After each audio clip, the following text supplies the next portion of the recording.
Anyway, that goes on for a bit, and there's they fly away. It's interesting though, because that's the only film there is, and when they fly away, they've actually measured their wing beats per millisecond and the distance of the time between calls and all that sort of stuff, because this is the most famous bird in America, and its last seen confirmed in 1944. And so since then, in the 60s, it got declared extinct, 67. And then about 10 years later they decided it was critically endangered, because the definition of being extinct was that you could prove that there weren't any. And they said, well, because we can't actually prove there aren't any, extinct. So they didn't call it. So now it's critically endangered, possibly extinct, which is the status it's been since then. There you go, that's all God's picture. This is the guy, James Tanner, who did that movie footage in 1935. And this is a good one, man. This is, nobody knew this until about a couple of years ago. But, so he did this photograph. Anyway, a guy was writing a book about the ivory-billed woodpecker, super famous in America, not here really, but, you know, they're going nuts over it. And he went to interview James Tanner's widow. And his widow said, oh, well, while you're here, he said, he's got a bird watching box, do you want to look at it? And the guy went, yeah. And they went in there and there was an envelope full of photographs that hadn't ever been released or published, and included in it was a young woodpecker that had fallen out of that nest we just saw, and we took some photographs of it with it sitting on. This is the only photographs of a juvenile ivory woodpecker ever in the world. Although if they're still alive, it might be small, but anyway, yeah, I thought that was quite a good one. That's still from the movie of it flying out of the nest, and you can see it's got the difference is when they fly out of the nest, you can see that it's got really, all the secondary feathers here are white and unpileated. They're not, and that's how you tell them apart. And part of this discussion is whether,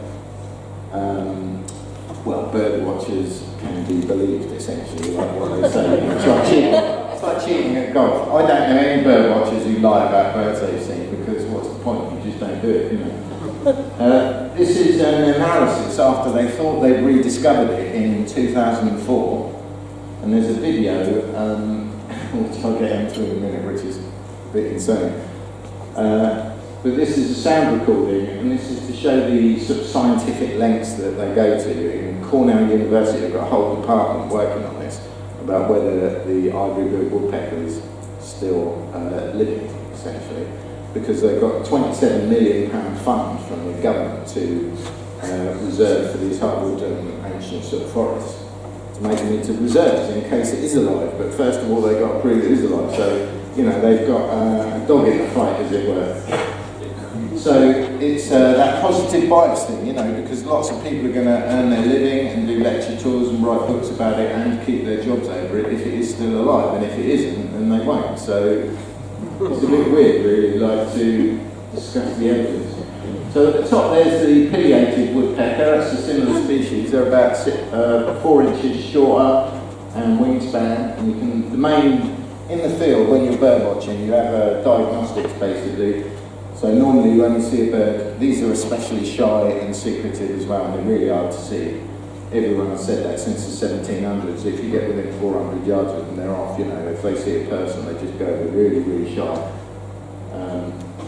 Because all birds have different characters, like tree creepers. I was looking at one the other day in Pulborough, and when it saw me looking at it, it went around the other side of the tree. You know, because they are shy. And some birds don't, like robins. They're, you know, bold. They're called. Anyway, so the pileated at the top, so the white's at the front, black's at the back, trailing edge. And bottom one's the ivory bill, is just bigger, stronger and tougher. And everyone who has seen an ivory bill, their old descriptions of it say that they're unmistakable. Which is something, isn't it? So this, I'm keeping this short, there's lots more I could go into. So if you want to ask any questions afterwards, do boots, because I know all about it. But basically, there's a thing called a Luno video. If you go on YouTube, there's lots of examples of it. And this guy called Gene Sparling went out on a kayaking expedition on the Cache River in Arkansas. It's funny, I was doing this talk in Lewis. I was talking about this village in Brinkley, because where they said they'd rediscovered this bird, and this is the picture of the rediscovery, by the way. where they said that they rediscovered this bird was in near Brinkley, Arkansas, which is the nearest village. And of course, after that, it was a boom village, and people were selling 20,000 t-shirts and made ivory built hot dogs and burgers and t-shirts and all that. And so for about a year or two, like from all over the world as well, like Birders went there. It was a complete boom town. It was amazing. This girl, I think we were talking to Lewis, and this girl came up to me after and she said, "I'm from Brinkley." How mad's that? We talked about it, she knew all about it, and it was all sort of, yeah. So, this video, I'm not actually going to show you the video because it's totally pointless, it's actually ridiculous. And there's a guy in a kayak going along, it's called Gene Sparling or the David Luno video on YouTube. He's basically kayaking along, he happened to have a video camera on, and there was this little white thing that was in the corner of a picture for about, 10 frames or something. He put it online on a kayaking website. Somebody on there was a birder, and he said, "Where were you?" He said, "Oh, I was in this thing. He said, "That might be an ivory-billed woodpecker." And they sent it to Cornell University, they saw the footage, and they invited him, they flew him, they paid for his flight, Gene Sparling, to go to Cornell in Virginia. And they were basically shitting their pants, they were just so excited about this, and they thought they'd rediscovered it, and maybe they have rediscovered it, and that is the clearest frame in the video blown up, and they sent it to, is it the CIA or the NSA or somebody to put out the video and enhance it and everything like that, and that is the best frame of it. What that is, it's like that with its wings half closed, about to take another flap, and that white, those two white bits are the white secondaries. Not convincing, is it? So I don't know what other pictures I've got on here. Oh, there it is, we've got a video. So that's the video, all souped up and amazing.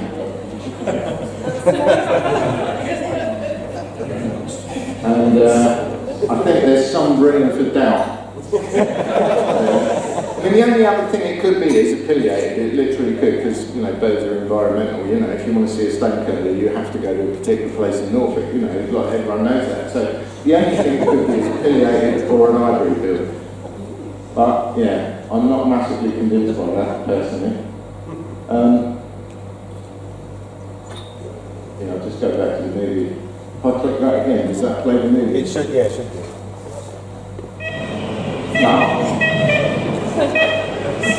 Right, I'm going to go through, have I got time to, yeah, I have, I've got a couple of minutes, so I'm going to go through the sightings that have been reported since 1944.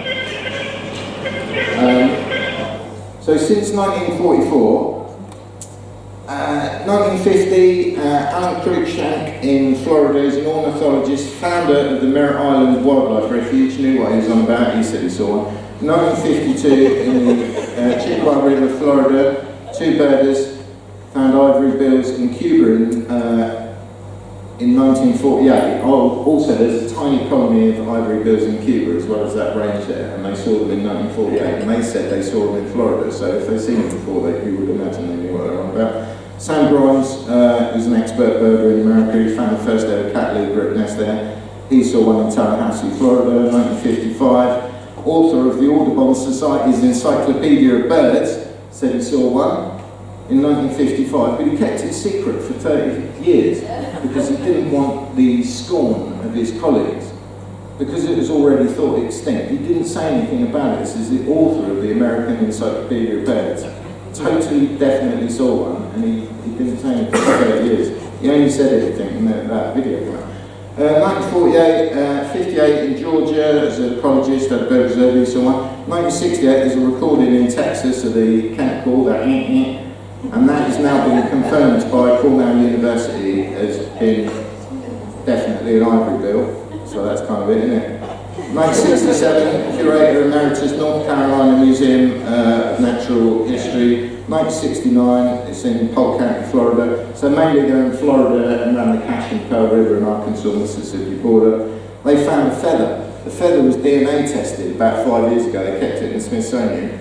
And they've done DNA tests from that and from the dead ones that everybody shot in the 1930s that are all in museums. And it is an ivory-billed woodpecker. So he found a secondary feather in the wild, which would lead you to that, wouldn't it? 1971 in Louisiana, there's a fuzzy picture. At the time everyone thought it was fake because there was loads of fake pictures, people used to do that. but now it's been accepted that it's real. In 1973, Jerome Jackson, who wrote a book, he saw one, and on the strength of seeing an ivory-billed woodpecker, all the nerdy birders in America actually bought his book, and he became really rich. 73 in Georgia, I'm going to zoom through these, 78, 87, 99, Pearl River, 2004 Arkansas, as Gene Sparling's one. In 2008, after Gene Sparling, that terrible muffled picture, that basically Cornell University got together about 100 volunteers. They spent months and months in these wet swamps, covered in mosquitoes, terrible conditions and everything, and people volunteered to go down and see them, and about 5 people did see them, and they're really, they're not drunk people at the pub, they're proper people, and they say totally, definitely, absolutely defo saw them. But after that, nobody's really seen them, and there's one guy called Michael Collins, and there's some videos on YouTube of him. If you've got ivory-billed woodpecker, there's loads of information on it. It's really, if you're interested, it is interesting. But it is interesting to everybody because it's that thing about it's like aliens, isn't it? Or the moon landing or whatever, It is a thing, they are a thing, they do exist, but do they still exist? And the thing is, because they're so shy, they're so mountain shy, and they live in these swamps which are like water on the bottom, so they're incredibly hard to get to. Nobody really wants to go there because there's nothing there, you just get bitten by mosquitoes and that. And they eat. Oh, incidentally, this is an interesting thing. The hardwood forests, basically they need 100-year-old trees, and then the trees die, and then these birds eat the beetle grubs from under the bark, so they tear the bark off, and these really big beetle grubs underneath. But the trees have to be old to do that. Now, since they logged all of the hardwood forests in southeast US, that was basically 100 years ago. Now the forests are actually grown up old enough to support populations of ivory-billed. So if there are any that are going to survive, they've totally got a good chance of surviving and even increasing and spreading. So, yeah, that is another thing. It's a weird issue though, because the money they get from the government to protect those forests now comes from whether the ivory-billed is alive. So they've all got a reason to sort of believe it. So, it's a bit weird. Anyway, I think my time's up. Yeah, it's gone. So I'll do questions. Could go on. Ask questions.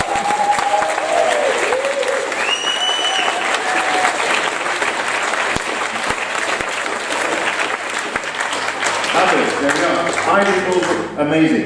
And you mentioned £60,000. If anybody supplies a photograph, and it's definitely an ivory-billed woodpecker, there's 2 awards, and it amounts to £60,000. Yeah, it's $100,000 basically.